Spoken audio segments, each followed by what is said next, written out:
All right, this is Debate on behalf of V Electronics, and in this video, we'll be talking about the inflationary pressure on aggregate demand and aggregate supply using the aggregate demand and aggregate supply model. All right, now when it comes to inflation, okay, inflation has to do with devaluation of currency. This is when the purchasing power of the currency goes down. So you have inflation over here.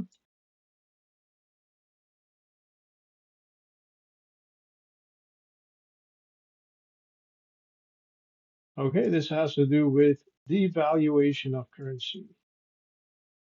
All right, so devalue currency.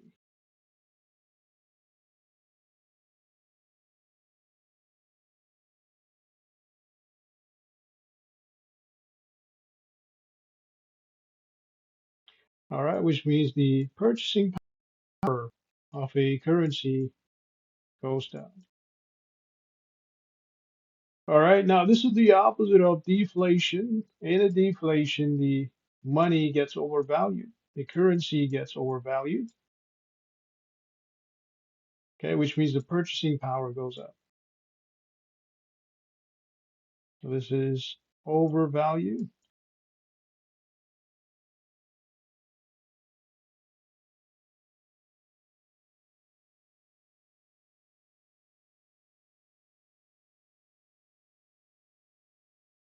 Overvalue currency. So purchasing power goes up.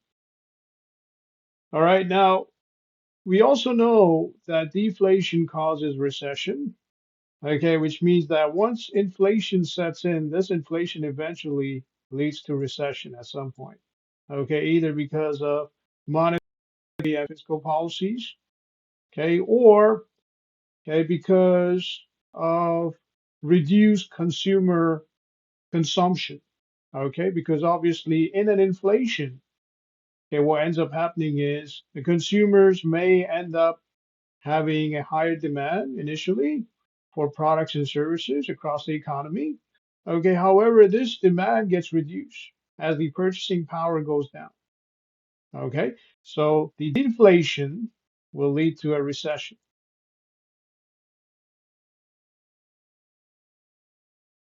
All right, so recession, and recession is when your economy shrinks, your real GDP goes down, okay, your unemployment goes up.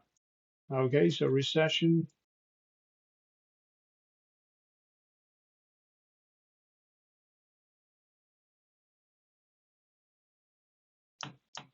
Okay,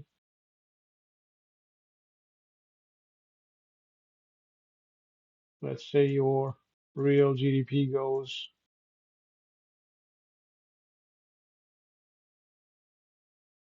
down and your unemployment goes up.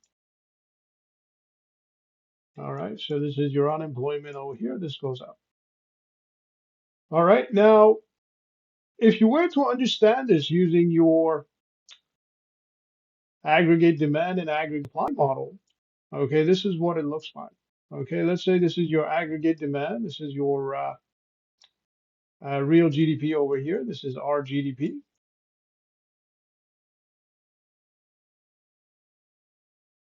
All right, and these are your price levels over here. So you have price levels over here. Okay, you have your price levels over here. All right, and you have your RGDP over here.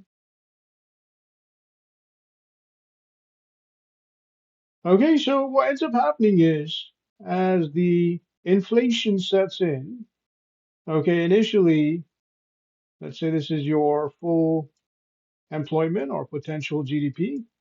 This is the vertical line at which, okay, the suppliers are able to supply, at which the producers are able to produce to their max, okay, without oversupplying or without excess supply. Okay, so when it comes to your inflation, let's say this is your aggregate supply curve. Okay, and let's say this is your aggregate demand over here, and this is your equilibrium. Okay, so this is your AD, This is your AS, aggregate supply. Okay, and this is your equilibrium. So over here you have your equilibrium GDP and your equilibrium price level.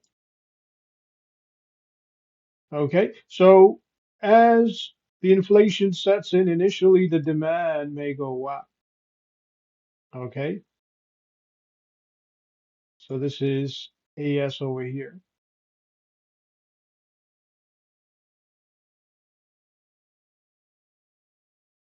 Okay, so as the inflation sets in, the demand goes up. As the demand goes up, the aggregate demand curve shifts to the right. Okay, which means your aggregate demand curve will look something like this.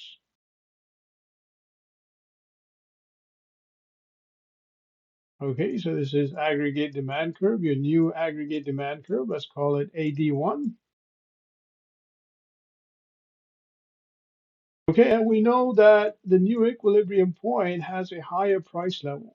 So your PL becomes PL1.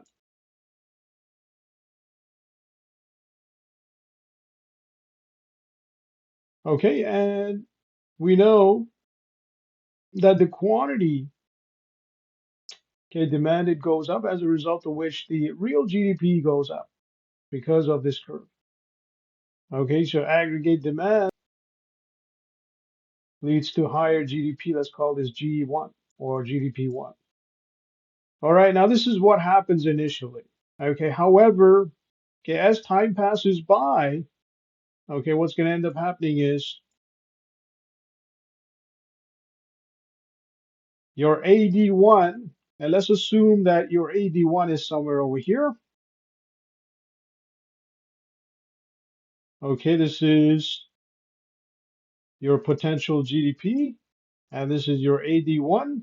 Your AD1 goes over your potential GDP, which means your demand is more than what the producers can produce or what the suppliers can supply, as a result of which your AD1 gradually starts shifting to the left. Okay, and as it shifts to the left, the real GDP, okay, let's say this is your real GDP over here. Your real GDP is reduced, okay, and the price level is reduced. All right, so basically here you have inflation, and this inflation leads to purchasing power. Okay, money is devalued. And because of this devaluation of money, your aggregate demand slows down, your aggregate demand is reduced. When aggregate demand is reduced, okay, consumption is reduced. And we know that consumption makes up GDP, so GDP is reduced. All right, which gives us recession. Okay, so recession sets in, it kicks in because the demand goes down.